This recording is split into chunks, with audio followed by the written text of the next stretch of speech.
जय हिंद दोस्तों, आप सभी का स्वागत है अपने YouTube channel best study point में। दोस्तों आज मैं आप लोगों के लिए सिंपल इंटरेस्ट का पार्ट 3 लेकर के आ रहा हूँ और अगर आप किसी भी एग्जाम की तैयारी कर रहे हो तो आपके लिए इम्पोर्टेंट होगा। तो चलिए देर न करते हुए हम शुरू करते हैं दोस्तों। तो देखिए पहला प्रश्न आपका, साधारण ब्याज की किस वार्षिक दर से कोई धनराशि 8 वर्ष में स्वयं के दुगने के बराबर हो जाएगी। सिंपल सा प्रश्न है दोस्तों। अगर आप लोग पीडीएफ से पढ़ना चाहते होंगे, रिवाइज करना चाहते होंगे तो आप जो है सो टेलीग्राम ज्वाइन कर लें, वहां पर मैं पीडीएफ डाल दूंगा दोस्तों। तो बोल रहा है कोई धनराशि 8 वर्ष में स्वयं के दुगने के बराबर हो जाएगी, किस वार्षिक दर से। तो इसका एक फॉर्मूला है दोस्तों, R% गुने T बराबर N-1 गुने 100। ये R% यानी रेट हो गया दोस्तों, यानी दर हो गया, और T ये टाइम हो गया यानी समय हो गया। अब देखिए बोला किस वार्षिक दर से कोई धनराशि 8 वर्ष में स्वयं के दुगने के बराबर हो जाएगा। तो दर पूछ रहा है यानी रेट पूछ रहा है, तो गुने T समय दिया हुआ है 8 वर्ष लिख दीजिए। और ये दुगने जो लिख रहा है n का मान है दोस्तों, तो 2 - 1 कर दीजिए गुने 100 कर दीजिए, 100 कर दीजिए। अब क्या है R% बराबर, तो 2 में 1 घटाएंगे तो 1 हो जाएगा और ये 100 और ये हमारा बट्टा में 8 आ जाएगा। अब काट दीजिए, 4 दूनी 8 और 4 से काटेंगे तो ये 25 बार में। अब 25 अब आ गया आपका 25/2 आया दोस्तों। और इसको जब डिवाइड करेंगे तो 12.1/2% आएगा। यही आपका आंसर आ गया दोस्तों। तो सही आंसर क्या आया, तो डी नंबर आया दोस्तों। चलिए आगे बढ़ते हैं और नेक्स्ट प्रश्न को देखते हैं दोस्तों। आज सिंपल इंटरेस्ट का सारा प्रश्न जो है टाइप वाइज में समाप्त हो गया दोस्तों। उसके बाद आप लोग जो जिस चैप्टर को पढ़ना चाहते होंगे आप लोग कमेंट कर दें। चलिए दूसरे प्रश्न को देखिए दोस्तों। दूसरा प्रश्न है आपका, यदि कोई धनराशि 25 वर्षों में तिगुनी हो जाए तो उसके लिए साधारण ब्याज की दर कितनी है। अब बोल रहा है कोई धनराशि 25 वर्ष में तिगुनी हो जाए, ठीक है, यहां समय दिया हुआ है और यहां बोला तिगुनी हो जाए, तो दर पूछ रहा है दोस्तों। क्या पूछ रहा है, दर। तो सेम फार्मूला यूज होगा, R% गुने T बराबर N-1 गुने 100। अब देखिए अब जो है दर पूछा, ये 25 वर्ष दिया हुआ है, ठीक है, समय दिया हुआ है, तो R% गुने 25 बराबर ये बोला तिगुने यानी n का मान है 3 हो जाएगा दोस्तों, -1 गुने 100। अब क्या कीजिए, R% बराबर ये 3 में 1 गया तो 2 बटा 100 और ये हमारा जो है 25 बटा में आ जाएगा। इसको काट दीजिए, 25 चौके 100 यानी 8% आ जाएगा। आपका दर कितना आ जाएगा दोस्तों, तो 8%। और दर आपसे पूछ रहा है कि कितना परसेंट है, तो सही आंसर क्या हो गया, तो ए नंबर 8% दोस्तों। चलिए आगे बढ़ते हैं और नेक्स्ट प्रश्न को देखते हैं।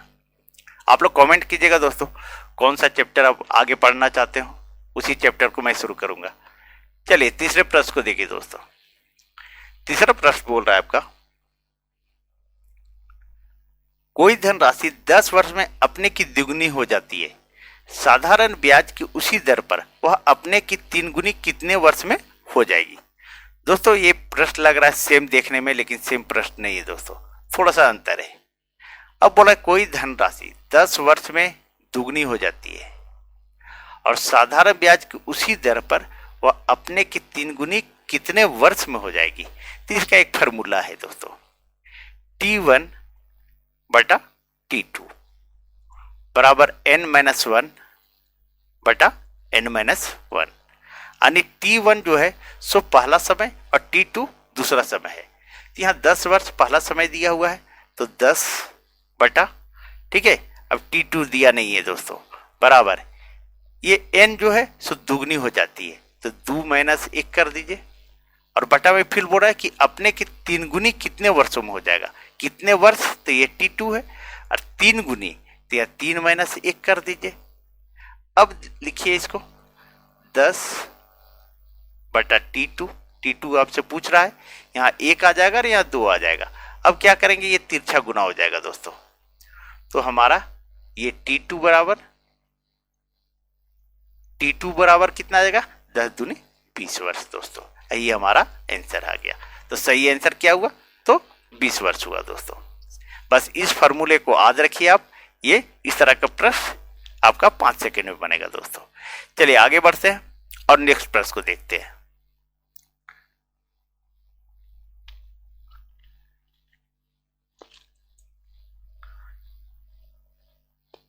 चलिए देखिए दोस्तों, चौथे प्रश्न को देखिए। चौथा प्रश्न कह रहा है आपका, एक धनराशि 7 वर्ष में साधारण ब्याज की दर से दुगनी हो जाती है, तो वह वही धनराशि कितने वर्षों में 4 गुनी हो जाएगी। अब देखिए दोस्तों, 7 वर्ष में दुगनी हो जाती है तो वह कितने वर्षों में 4 गुनी हो जाएगी। तो अभी हम फॉर्मूला बताए आप लोग को, T1 बटा T2 बराबर n-1 बटा n-1, ये फॉर्मूला बताए थे अभी। अब देखिए इसको क्या कीजिए, 7 वर्ष, तो पहला समय आपका दिया हुआ है 7 वर्ष बटा में T2 कर दीजिए, और ये बोला दुगनी यानी n का मान 2 हुआ, तो 2 - 1 बटा, फिर बोला कि 4 गुनी हो जाएगी कितने वर्षों में, तो कितने वर्षों में T2 यहां निकालने के लिए बोल रहा है, और 4 गुनी, तो 4 - 1 कर दीजिए। अब लिखिए इसको, देखिए तो 7 बटा T2 बराबर यहाँ 1 आ जाएगा और यहाँ 3 आ जाएगा। अब ये तिरछा गुना हो जाएगा दोस्तों, क्या होगा, तिरछा गुना हो जाएगा। तो क्या आएगा, T2 बराबर 7 या 21 वर्ष आ जाएगा। ये तिरछा गुना हो गया यहाँ से, तो 21 वर्ष आ गया। यही आपका आंसर हो गया दोस्तों। तो सही आंसर क्या हुआ, तो 21 वर्ष, ये डी नंबर है दोस्तों। चलिए आगे बढ़ते हैं और नेक्स्ट प्रश्न को देखते हैं। चलिए अब पांचवें प्रश्न को देखिए दोस्तों। सिंपल सा प्रश्न है। पांचवा प्रश्न आपका, 2500 रुपया का 5% वार्षिक दर से 219 दिन का साधारण ब्याज कितना होगा। अब यहां दिन दे दिया दोस्तों, ठीक है, तो इसको क्या करेंगे, सो देखिए सिंपल सा है दोस्तों, पूछ रहा है साधारण ब्याज कितना होगा। तो साधारण ब्याज का आप लोग सभी कोई फार्मूला जानते होंगे, ब्याज बराबर मूलधन गुने समय गुने दर, ये फार्मूला होता है, बटा में 100 हो जाता है। तो मूलधन हमारा 2500 रुपया है, कितना है, तो 2500 है, गुने समय कितना है, तो 5% वार्षिक 219 दिन, 219 दिन। अब 219 दिन है तो इसको साल में बदलने के लिए 365 से हम भागा दे देंगे, गुने अब दर कितना है, तो 5%, और ये बटा में हमारा जो है 100 आ जाएगा। अब काट दीजिए, अब ये 2 जीरो, ये 2 जीरो कट गया। अब काटिए 5 से, 5 7 35 और 5 दिया 15, ये कट गया, और ये 73 तिया कट जाएगा दोस्तों, ठीक है, 7 21 3 3 9, यानी 73 तिया 219। तो 25 को 3 से गुना कर दीजिए, अब कितना आ जाएगा, 75 आ जाएगा दोस्तों। तो साधारण ब्याज कितना हो जाएगा, तो 75 रुपया हो जाएगा दोस्तों। आइए आपका आंसर हो गया। ये सिंपल सा प्रश्न था दोस्तों। चलिए आगे बढ़ते हैं और नेक्स्ट प्रश्न को देखते हैं। अब छठे प्रश्न को देखिए दोस्तों।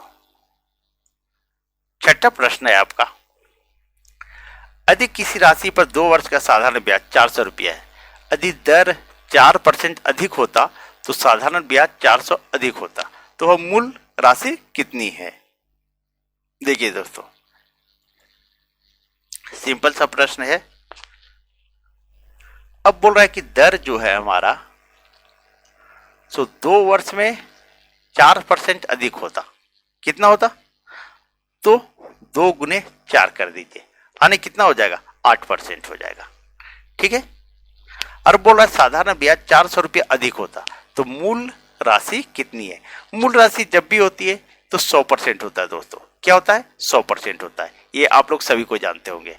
तो 8% बराबर 400, कितना, 400, तो 100% बराबर 100% बराबर 400 गुने 100 बटा में ये 8 आ जाएगा। ठीक है, तो 8 से काट दीजिए, 8 बचे 40, ये 0। अब इसको गुना कर दीजिए 50 को 100 से, तो हमारा आ जाएगा 5000 दोस्तों। ये हमारा मूल राशि आ गया। तो सही आंसर क्या आया? तो 5000 आया दोस्तों। चलिए, तो सही आंसर ए नंबर आया दोस्तों। चलिए आगे बढ़ते हैं और नेक्स्ट प्रश्न को देखते हैं। देखिए अब 8वें प्रश्न को देखिए दोस्तों, सॉरी 7वें नंबर प्रश्न को। 7वां नंबर प्रश्न कह रहा है आपका, एक वर्ष के लिए 8% साधारण ब्याज की दर पर 16,000 का निवेश और समान अवधि के लिए 18% साधारण ब्याज पर दूसरा निवेश करने पर कुल निवेश 10% का लाभ प्राप्त होता है। निवेश की गई कुल राशि ज्ञात करें। अब क्वेश्चन लंबा लग रहा है आप लोग को देखने में दोस्तों, लेकिन कुछ भी नहीं है, सिंपल सा है दोस्तों, 5 सेकेंड में बनेगा। अब बोल रहा है एक वर्ष 8%, ठीक है, तो वृद्धि कितनी हुई? तो क्या है 1 गुने 8 यानी कितना? तो 1 मिनट दोस्तों, ठीक है, 8%, ठीक है। अब इस 8% बराबर ये हमारा जो है सो 16,000 है दोस्तों। कितना है? तो 16,000 है।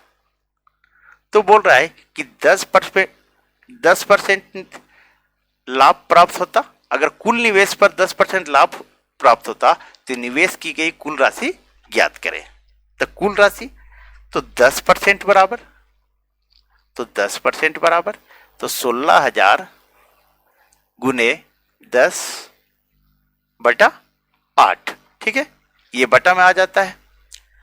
अब इसको काट दीजिए, 8 दूनी 16, ठीक है, ये हमारा 16,000 है दोस्तों। 1 मिनट, हाँ सॉरी, चलिए ठीक है। अब ये 2,000 आ गया।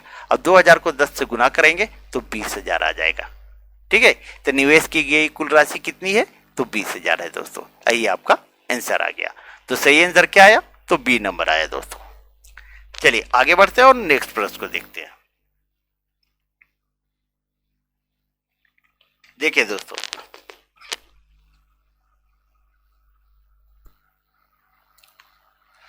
अब 8वें प्रश्न को देखिए। 8वां प्रश्न बोल रहा है आपका, ध्यान दीजिएगा, 8% साधारण ब्याज की दर पर एक राशि 6.3/4 वर्षों में 924 रुपया हो जाती है। आरंभ में कितनी राशि जमा की गई थी? चलिए अब देखिए दोस्तों, सिंपल सा प्रश्न है। वृद्धि बराबर है, वृद्धि बराबर 8% गुने 6 कितने वर्षों में? ये जो है सो 8% कितना बढ़ रहा है? एक राशि 6.3/4 वर्षों में, तो 6 चौक 24 3 27/4, ठीक है। अब इसको काट दीजिए, 4 दूनी 8, अब कट गया हमारा कितना आ गया? तो 27 दूनी 54 आ गया, ठीक है। तो वृद्धि जब भी होती है तो 100 में होती है, तो वृद्धि बराबर तो 100 प्लस 54 यानी 154%। कितना हो गया? तो 154%, ठीक है। तो 154% बराबर ये 924 है। तो 154% बराबर 924। तो पूछ रहा है कि आरंभ में कितनी राशि जमा की गई थी? तो आरंभ में जब भी जमा किया गया होगा तो 100% जमा किया गया होगा, ठीक है। तो 100% बराबर तो 924 गुने 100 बटा 154। अब इसको 154 से काटिएगा, इसको 924 को तो 6 बार में आपका कट जाएगा। तो आपका सही आंसर कितना आ गया दोस्तों? तो 600 रुपया। तो सही आंसर क्या आया? तो 600 रुपया दोस्तों। ये आपका आंसर हो गया। तो चलिए दोस्तों, अगर आप लोग को अच्छी लग रही हो वीडियो तो प्लीज वीडियो को लाइक करें, चैनल सब्सक्राइब करें और वीडियो को अधिक से अधिक शेयर कर दे दोस्तों। और आप लोग को जो भी चैप्टर पढ़ना हो प्लीज कमेंट करें। चलिए कल मिलते हैं। Thank you.